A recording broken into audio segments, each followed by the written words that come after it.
I used to think that Kay, like especially in 10th grade, the beginning of 12th grade, Kay just like super sweet, like one of the best students. And then when you get to know Kay, the sassy, not sassy, it's just like, I don't know what it is. It can be brutal sometimes. The sassiness just comes out, and you know, you get to see that other side of his personality. It's like when you know people and then they call you crazy. Your friends call you crazy. So it took me a while to figure that out about Kay. But at the end of the day, I still really appreciated Kay for all the hard work that he does, for all the hard work that he did. He had a topic before this one, and I kind of inspired him with my true crime, like, because I love true crime. So we were talking about something, and I was like, you have to tell the story that the man who bit two faces off, bit someone's face off, which is his title. And I just thought it was a really interesting topic as I was looking at true crime. And so Kay, he kind of took it and he made it his own, and he made it relevant for Indonesia as well, because I knew nothing about Indonesia's policies as far as law goes on this. And I think it's a really important issue, especially as it becomes, I think especially as mental disorders become more trendy on TikTok. I think it's becoming more publicly known and more just accepted, that it's like, oh, okay, you can fake this mental illness. It's okay. And it's not okay. So, I don't know, that wasn't a really strong story, but last but not least, Kay, the title of his thesis is Bad and Crazy, the Innocent Man Who Devoured a Person's Face. Welcome, Kay.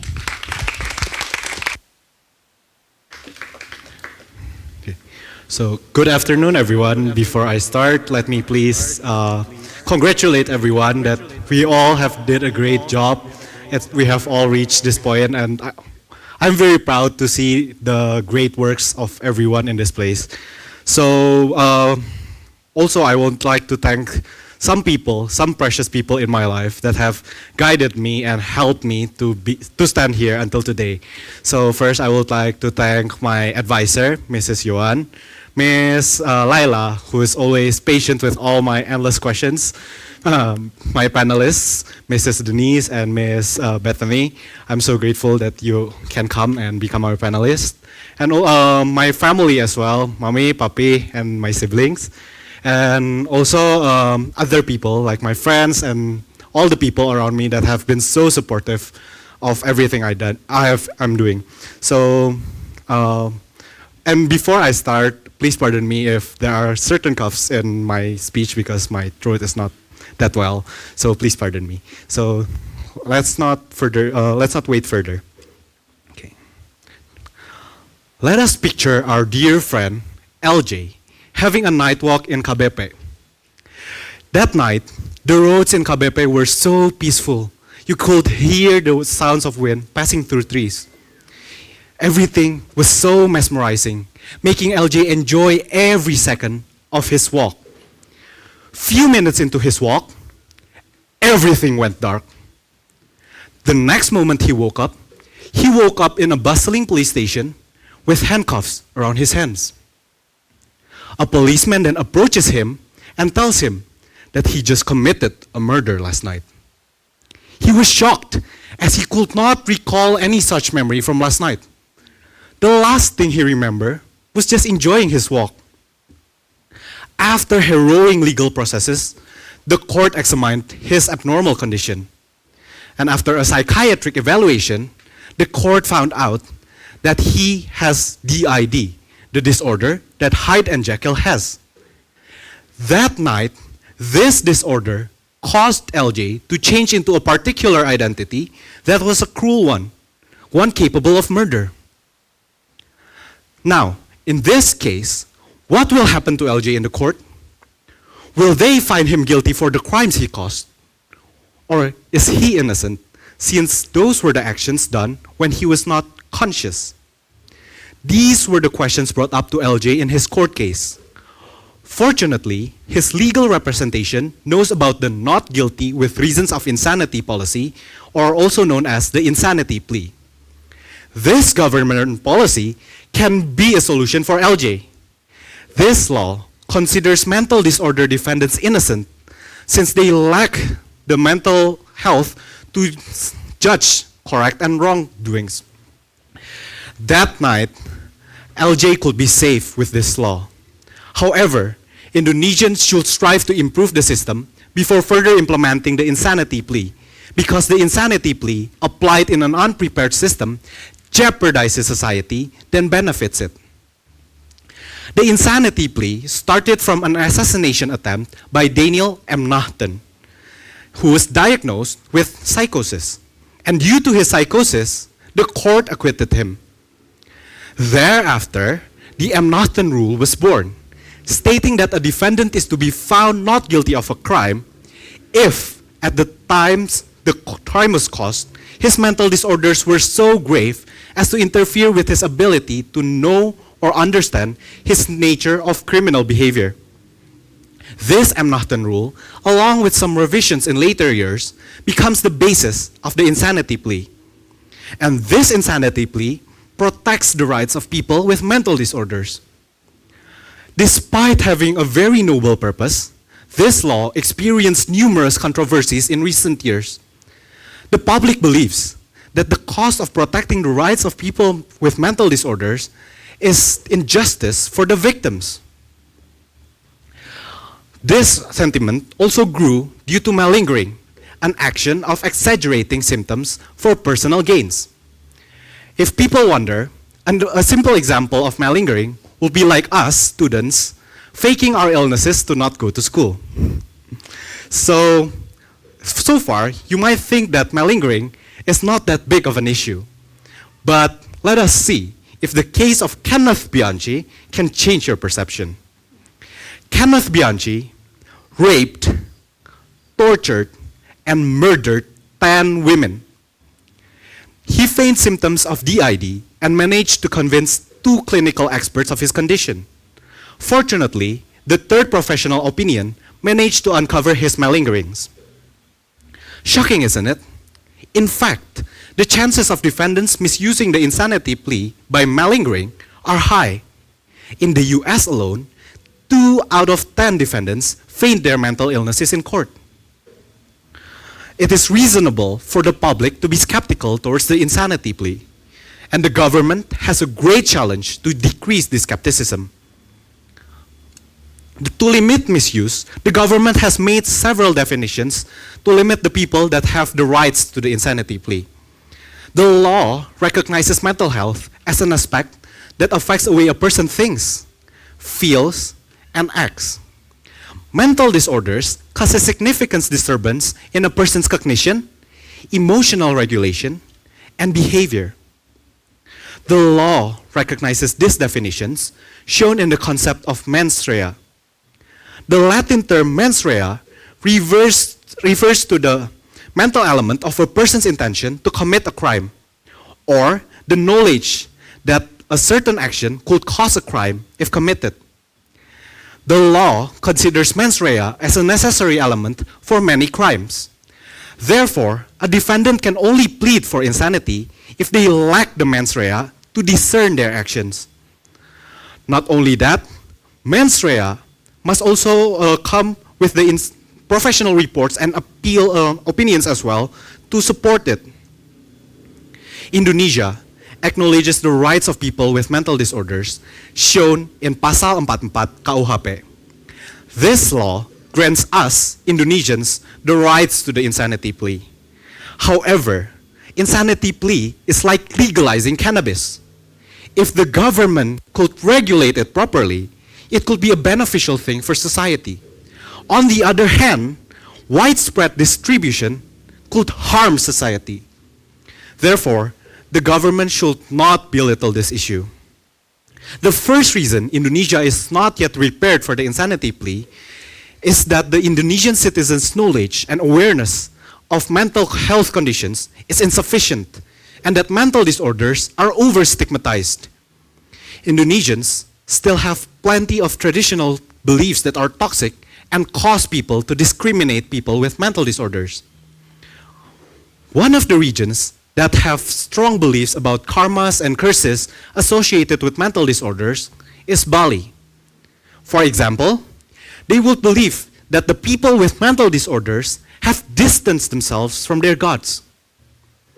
Although this may be a Balinese culture, many parts of Indonesia still hold on to similar supernatural origin beliefs.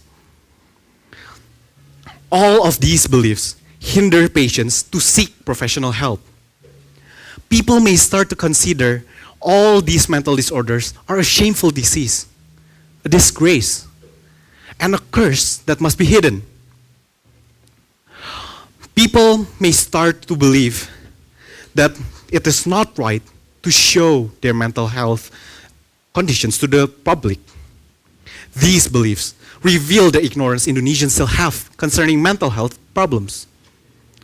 Essentially, these stigmas will urge people to invalidate the defendant's mental health conditions in the court, which hinders the process of the insanity plea. These stigmas even have deeper implications.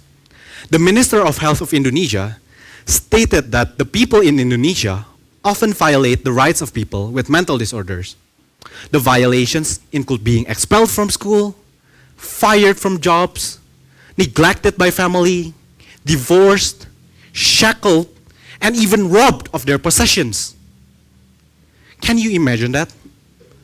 All these responses shows the ignorance Indonesians still have concerning mental health struggles. And shockingly, this ignorance does not exist in the citizens only, but even from the leaders that supposedly serve as a good example. In July 2022, an 11-year-old boy was bullied to have a sexual intercourse with a cat. This boy felt humiliated, depressed, he fell ill, and he passed away. If you think that you have heard the worst part of it, well, you are wrong. Our vice governor, the second most powerful man in West Java, stated that the family should not bring this case further to the court. He said it was just a normal joke. Can you imagine that? If even the leader stated that, what of the people? The second reason Indonesia is not yet prepared for the insanity plea is that the professionals working in the law and health system is under the standard. Many people believe that Indonesia, as a developing country, still has lackings in its human resources and tools. The data from the Minister of Health of Indonesia stated that the number of people aged above 15 that have an emotional disorder reaches a number higher than 19 million citizens, which is 8 times the total population of Bandung. Despite that, the number of professionals available in Indonesia is extremely low. Indonesia only had approximately 1,053 licensed psychiatrists in 2021. In that case, one psychiatrist needs to work for 18,000 patients. Can you imagine that? The problem is not only in the amount of professionals. Professionals corrupting corrupt actions in Indonesia is still prevalent. In 2018, the government arrested a psychologist named Yunadia Nurgalura for paying bribes towards the mayor of Cirebon for her psychologist license and a high job position in the related field. This case reveals the flaw in our system. This case shows that even our professionals lack the integrity and the credibility that we all want.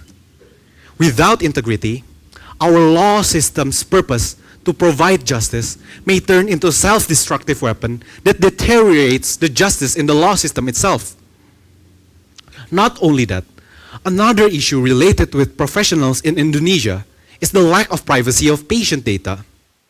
There was a case in October of 2022 when a celebrity named Lesti Kejora experienced domestic violence from her husband, Rizky Bilar.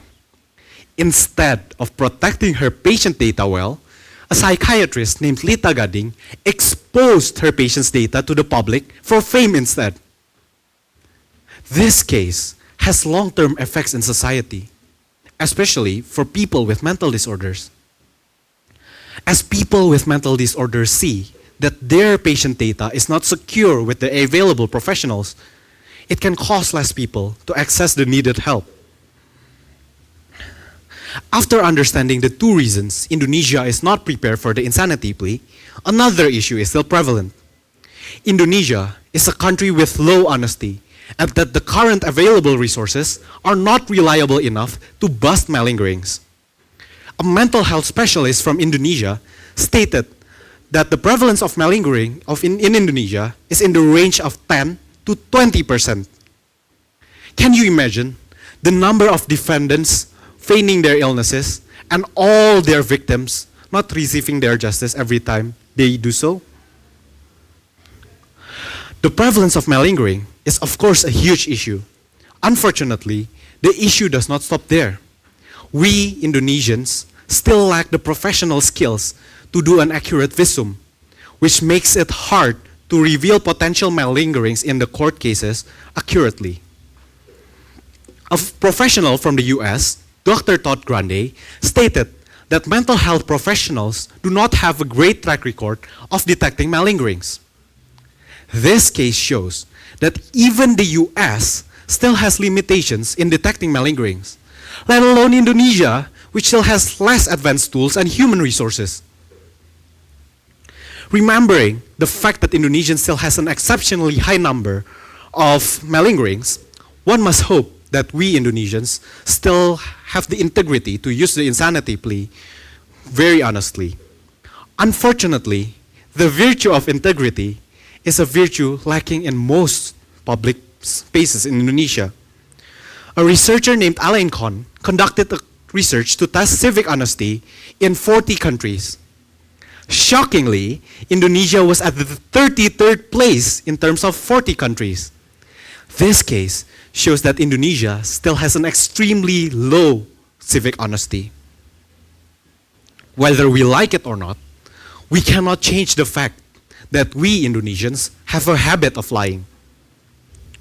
So what guarantees that we Indonesians will use the insanity plea with integrity? Now that some arguments have been considered, some people say that flaws will always be existent in the system, no matter how extensive the government has done their actions. They say there are no current standards that view upon Indonesia's readiness for the insanity plea. Hence, they believe that the elimination of the insanity plea could be a solution. Some of these statements may be true, especially the statement that Indonesia will never be fully ideal for the insanity plea. However, we cannot totally accept the solution of erasing the insanity plea because the insanity plea protects the justice of the people that actually need it. Although there are many flaws, the people that actually need this law are not little in number. Next, some other people may also say any rule in the world has potentials to be misused. Just like the saying goes, all rules are made to be broken. This statement may be true. However, this issue serves the protection of the rights of people with mental disorders. We cannot just simply ignore the problems that people deem important. For some people, this issue may seem like a trivial issue and not affect their lives. But for some others, it may affect their lives extensively. As the Bible teaches in Ephesians 4, verse 32, be compassionate to one another, forgiving one another, just as in Christ God forgave you. Let us be compassionate to one another and see that the problems that other people deem important to be solved may be actually important. All in all, we talked about the mental health awareness in Indonesia that is very low, the incompetency of our professionals, and the malingering problems in Indonesia. In conclusion, we Indonesians should strive to improve the system before further implementing the insanity plea, because the insanity plea applied in an unprepared system jeopardizes society. And then, the insanity plea applied in an unprepared society is very alarming. Imagine the people around you misusing the insanity plea to evade responsibility from rape crimes, murder crimes, or harassment crimes. In this case, where will our justice stand in this country? We must start making actions before our law system loses its ability to protect the justice of its people. The clock is ticking. The problem is now to take the first step. We cannot solve this issue instantly, but constant small steps makes big changes. The government can make the first step by making revolutions in the education system. However, their efforts won't make a change if we do not participate in the process. We need to participate by busting toxic myths about mental disorders, allowing people to be more open about their mental health conditions, and helping them access the needed help that they need. We can also make a step further by voting leaders that are heedful towards this issue. As we know, we all have the rights to choose our leaders next year. Will we wait until our justice system crumbles? Are we going to stay silent? Have we done our part? The future of our country lies in our hands. Thank you. Yes. So well done, Kate. Your improvement from the last day of practice until today was spectacular. Absolutely stellar. Thank you, Miss. Okay, I'm going to give it to Miss Bethany first for questions. Thanks, Kay. This is, it's a really fun topic, so you did a good job handling it. My overall takeaway was that we both need an insanity plea, but as it stands, Indonesia does not have the resources to implement one currently, Yeah. even though that's something we want to strive towards. Is that Yes. right? Yeah, okay. That's correct. So I think for me, first of all, and I think you mentioned this in your thesis, but just for the benefit of everyone, what is the current protocol for those who are committing crimes and have like a mental health disorder? Is there institutionalization? Does it affect sentencing at all? Does it minimize it? Like, how does that work in the justice system currently? Okay, thank you for the question. So currently, because we're talking about Indonesia, I'm gonna tell about the system in Indonesia. Yes. So That's the question. based on Pasal 44 KUHP, this law basically states that people with mental disorders who commit a crime may have their sentence reduced Yeah. or even eliminated. And after that, they must have mandatory treatment in our psychiatric wards. So basically, all these mental disorder defendants will have an institutionalized place for them after they are sentenced. What's your opinion on that law currently? Is that, Okay. you think that's sufficient for what we have now? Is it appropriate? Can it be better? Is it bad? Okay, so far, recognizing the current conditions in Indonesia, basically this law is fair, in my opinion, because people with mental disorders basically won't even know that their actions are wrong. So punishing them will not actually make a very great result. However, the issue of making them going to mandatory psychiatric wards, I think it's also fair. However, we need to see the issue with Indonesia is that our facilities are still under the standard. Hence, this is why I say in my thesis that we Indonesians should strive to improve the system. And one of them is our facilities for them, which is the psychiatric wards. Yeah. Because even if people are sentenced with and granted the insanity plea, if our psychiatric wards are not reliable enough, are not present, it won't help the insanity plea. So yeah, that's my stance. Yeah, no, so we can't have them get off and then not have somewhere Yeah. to go to. I guess if someone were to, like, if this law were to be implemented realistically, and, Indonesia is progressing, I believe, especially with y'all's generation, getting very aware on mental health. I think that's just globally a trend right now. How long do you think, roughly, would it take before we have like a viable insanity plea in place? Like, how many years down the line? What's the projection on this? Okay, thank you for the question. So to be honest, I might not have an exact number of years Yeah, no. to grant, like Indonesia will be very fully ideal for the insanity plea. Just like I said in my thesis, Indonesia may even never be fully ideal for the insanity plea. Okay. Because like we know, even the most modern country, like the US for example, still has lackings in their insanity plea. So in my opinion, what we can do now is to further make improvements in our system. And probably, I believe, like what we can do is to increase our professionals, our mental health facilities, and probably we could reach a better insanity plea applied in our system in like around 10 years if we always commit to making improvements in our law system. The facilities. Okay. And you did mention that in the current law, there is a possibility of me getting off without doing jail time, correct? If mental health is Yes. specific. To your knowledge, has anyone actually gotten off on that law, like gotten away without doing any jail time? Is that law currently being abused? Because it seems like it's not an insanity plea, but it has the same effect as an insanity plea in that I can get away without doing jail time. Okay. So To answer your first question about are there any cases in Indonesia specifically about the insanity plea being used, there is actually a case in Indonesia where a woman brings a dog to the Muslims' prayer place.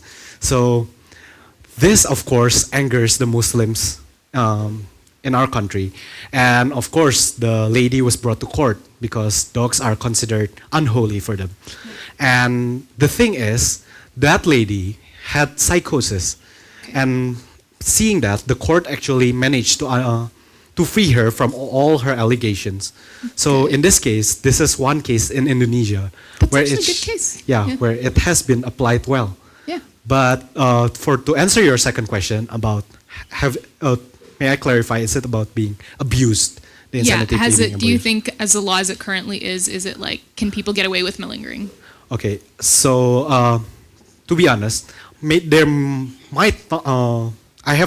not research a lot about are there any people going away with malingerings, because as we know, if they can get away with malingerings, No one's going to say it. it won't be shown in the data. But of course, what I can say is that malingerings is something that is very prevalent.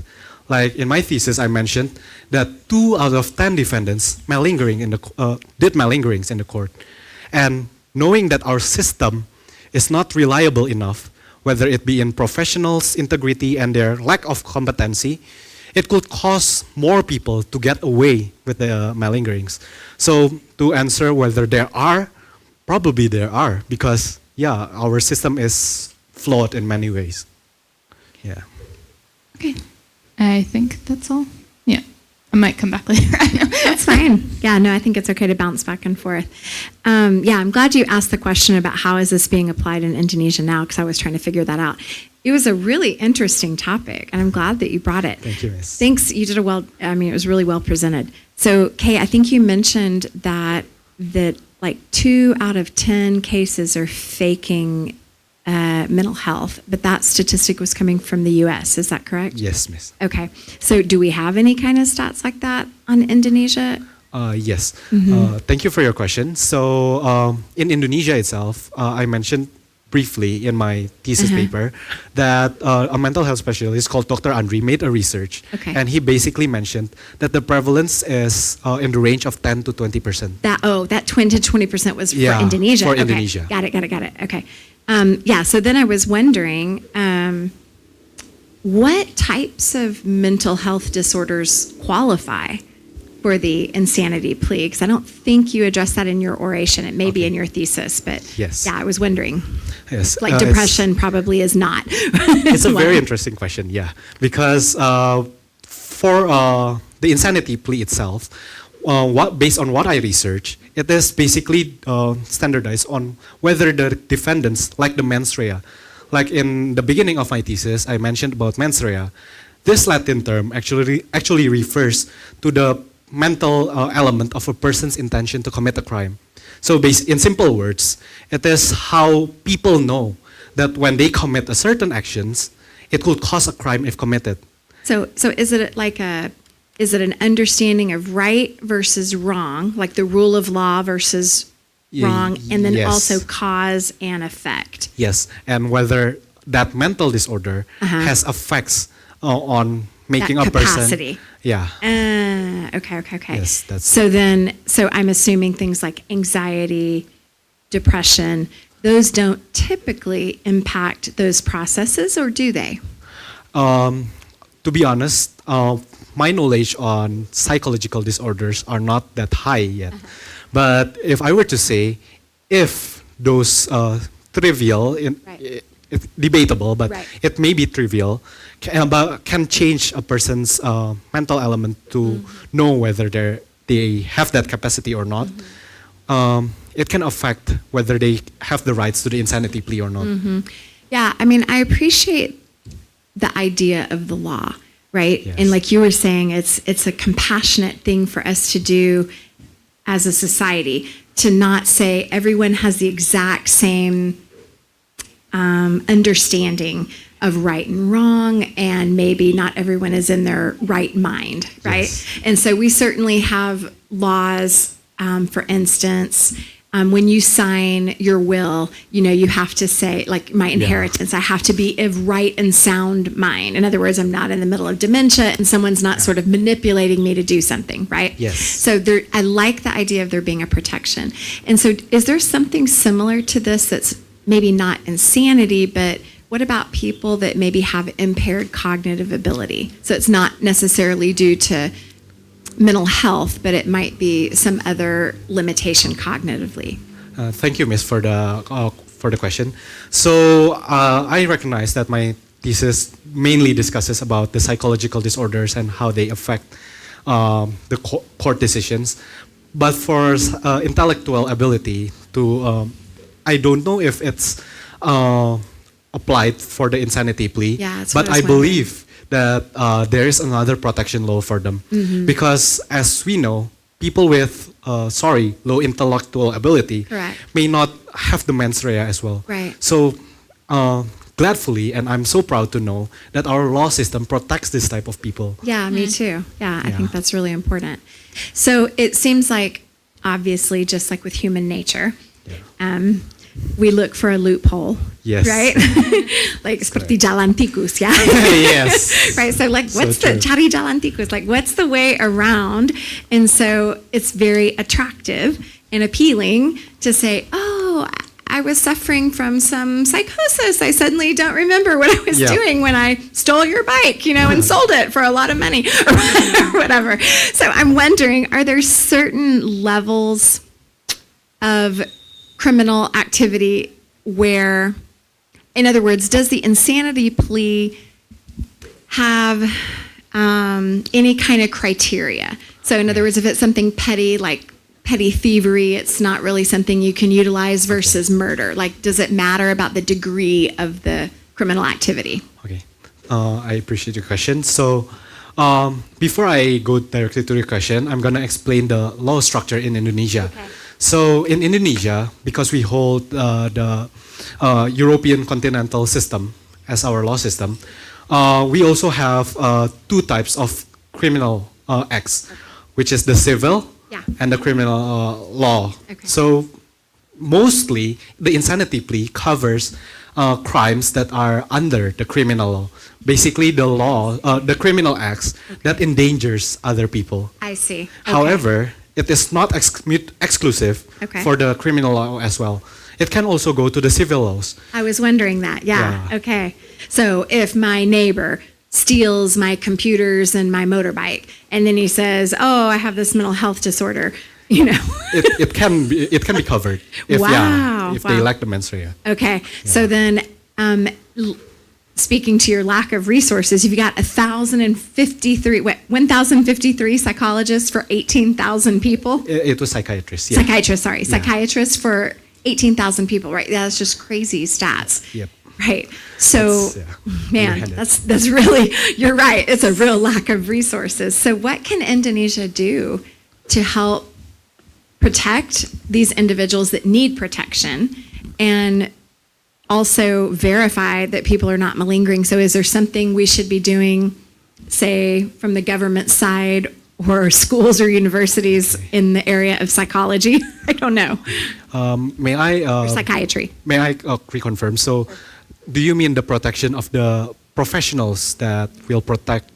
No, how can we get more people to go into this field is what I'm Okay. asking. Like, we only have 1,000 or something. Like, how do you get more psychiatrists in Indonesia? What do we need to do to help create more resources? It is a very interesting question, and I'm excited to know because Indonesians' education system, in many ways, still has a lot of lackings in many parts of it, and many times our law system, our education system, from us high school students to the university institutions, do not have a really good bridge to introduce students about the available work potentials in Indonesia. Right. And in my opinion, that is something that we could improve on. Got it. And so working together between schools Yeah. and also the universities, Yeah. because many times we are lucky in the CBCS, Yeah. we get to know a lot about different majors in Indonesia and their potentials. But many parts of Indonesia do not have that that privilege to know that. I see. So if there were people to help them, bridge them about, there is this psychology majors, I see what you're it could saying. help more people to go into this major and Right. become professionals. Right. So like having kind of a college and career guidance Yes. program that is not just for the elite schools like us at CBCS, but Yes. how do we maybe that's a project for CBCS. Like, what does it look like for us to bless the nation, to help others see that there are lots of fields that need people to serve, and that there's opportunities that are awaiting. Yes. I like that. One of your friends suggested, had that same question, and then suggested like getting a PhD to get or not a PhD, an MD for a psychiatry degree. That's the standard is very high. Should it be more like a 2 years master's program before you're qualified to be a psychiatrist? Would that be helpful, or do you think that would be worse? That is a very interesting question. Although it may differ between opinions, but in my personal opinion, we should not lower the time for education, because the quantity is not the only thing that matters. The quality of the professionals matters. So in my opinion, we must still even raise the standards of our professionals, so that although it may take more time, but in the long run, it could be a better thing for our system. I do think like a subsidy system would be good. Just be like, we'll give you money. I mean, don't just say that, but like if you qualify to a certain degree, then we will subsidize your education in psychiatry. Like that gives them some incentive.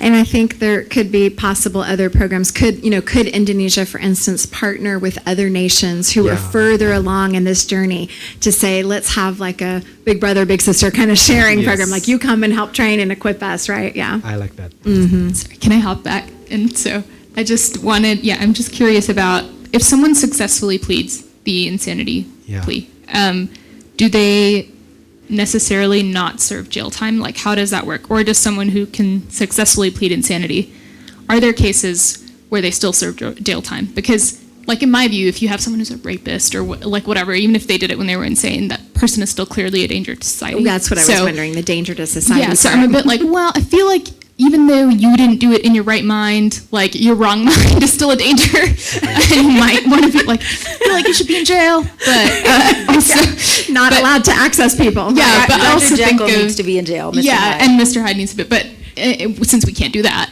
and also I guess like I keep thinking of the Hamlet line. It's not Hamlet's that has done this, but Hamlet's madness, and he says that whole thing. But she's bringing up literature. Oh my gosh. No. Okay. Yeah. So how would you respond to that? Do you think we need to go ahead and incarcerate some people who, even if they're not mentally sane, they're a danger to society? Okay.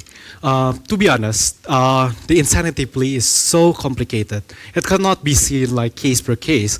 But in my opinion, there could be cases where they need to serve sentence. In fact, shocking indeed, in the US, the insanity plea does not grant them to be totally free. Yep. In the US, they might still need to serve sentence. Yes. Same goes for people that are basically defending themselves because they have a valid reason, which is like, for example, defending themselves during crimes, they might still serve sentences. Yep. So same goes for the insanity plea. There may still be sentences that needs to be taken. Especially, let me take an example. If someone takes drugs to hinder their emotional or psychological ability to discern their actions, like for example, they are high, so and they committed a crime, what would happen to them? Like, it's their choice to take those drugs. So there are many layers to it. Yeah. So this is why the law system needs to be strong, so that there are certain cases that does not grant those people to be free directly. Right. So a successful insanity defense is not a get out of jail free card. Yes. Right. That's good. And so then in Indonesia, the insanity law that's on the books right now, do you feel like it's generally a good law, or do you feel like it needs strengthening? Okay. Thank you for the question. For the Indonesian law, Pasal 44 KUHP, I believe it is a good law. However, it needs more strengthening because, as we know, Indonesian law book is still many times outdated. It takes a lot of law from European countries and not revise it. So I believe it could be a better thing for the law system to always renew its laws, so that in that way, not all case will be judged like case per case. So who's responsible for that in the government? I don't know. Who's responsible for reviewing, the law on the books? Like you were just saying, the European law, we just plucked it into Indonesia and maybe it doesn't apply. Actually, we have learned this, but if I'm not mistaken, laws are usually made through us public opinions through DPR. Okay. However, there are, I forgot which institution, but it's not only the DPR that always makes these laws. So yeah, the question is about which institutions, right? Or how do we strengthen the insanity law? So who's responsible for that? Like, is that the president? Is that the court system? Is that lawyers? Is that the public through Congress? I mean, I'm not even really confident of your political structure because I know only the American system. So how do you get that improved? So for DPR is basically Dewan Perwakilan Rakyat. It serves to basically show the people's aspirations, the people's opinions on certain stuff. So the shocking thing is that we Indonesians actually can play a role to this law system through DPR. So if we were to not notice these problems and show it to the government, we could make a change. And not only that, the president actually has a right as well to make changes to law. So we have the rights to choose our leaders. Right. So basically, we cannot always blame the governments, but we also can take role in making a change. Wow, well said, well said. The young lawmakers over here need to be paying attention. Flavia?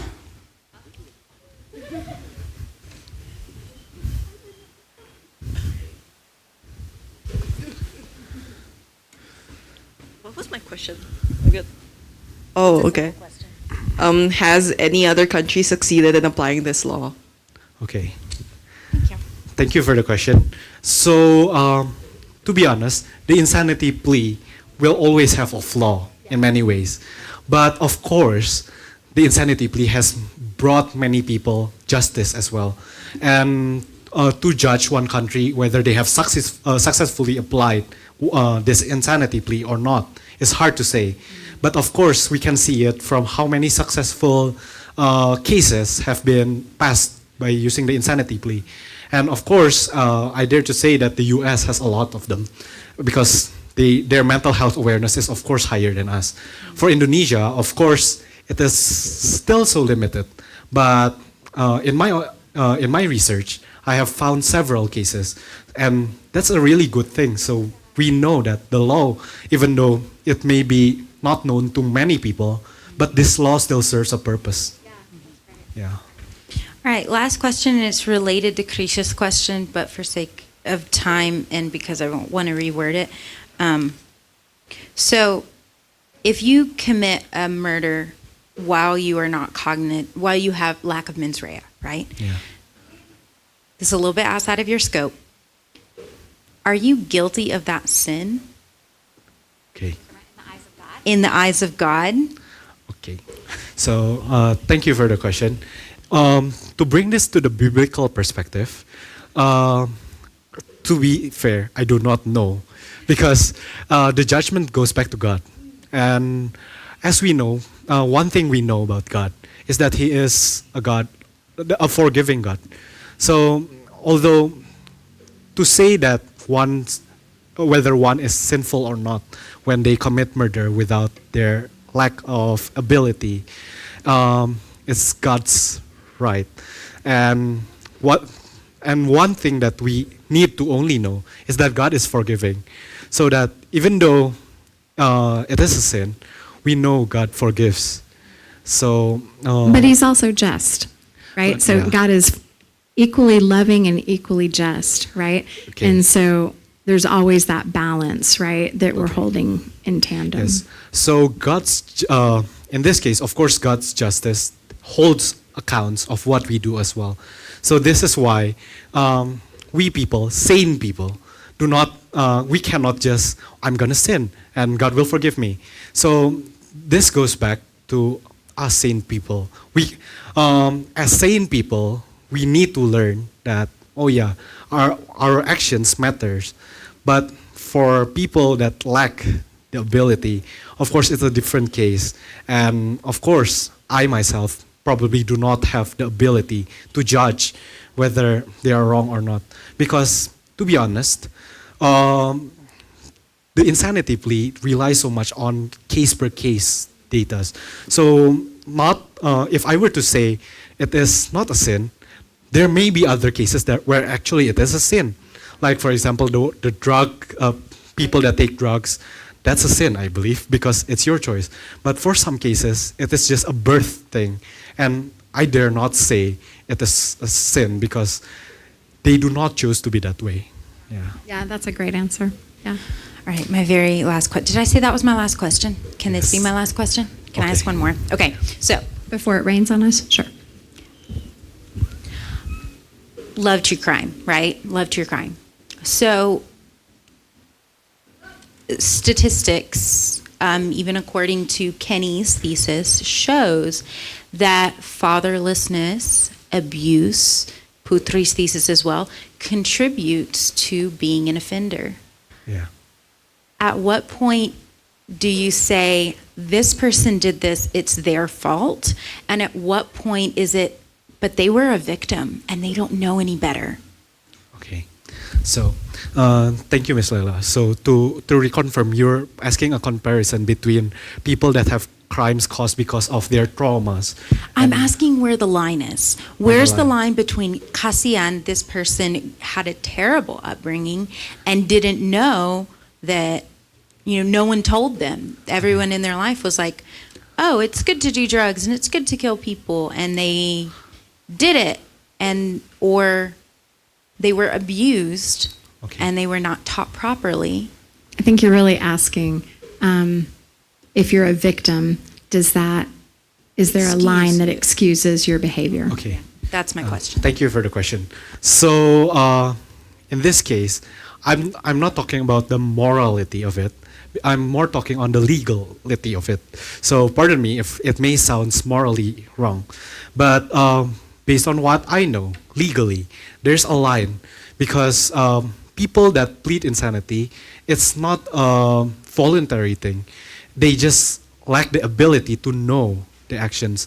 But for certain cases, like, although, sorry, I may sympathize people that have traumas that cause them to commit crimes, but that does not necessarily mean that they do not know that their actions will cause a crime.